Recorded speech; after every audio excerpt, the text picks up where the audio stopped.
আসসালামু আলাইকুম বন্ধুরা, আজকে আপনাদেরকে দেখাবো ছোট্ট খেজুর গাছে দেখেন কত খেজুর ধরছে। ঠিক আছে, একবারে লাল টকটকা ছোট খেজুর, এগুলি আর কয়দিন পরে একবারে পরিপূর্ণ খেজুর হয়ে যাব। একেবারে ছোট ছোট।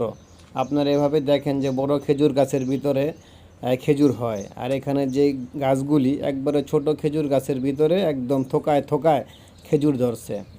আর এদিক দিয়ে আপনার বড় খেজুর গাছও আছে।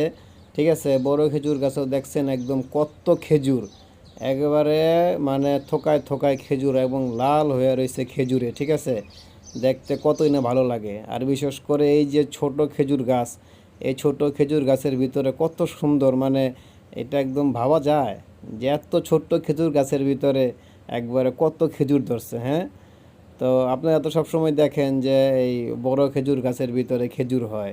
তা আমি এখন যে বাগানটার ভিতরে আছি, সে বাগানটার ভিতরে অধিকাংশ গাছগুলি ছোট।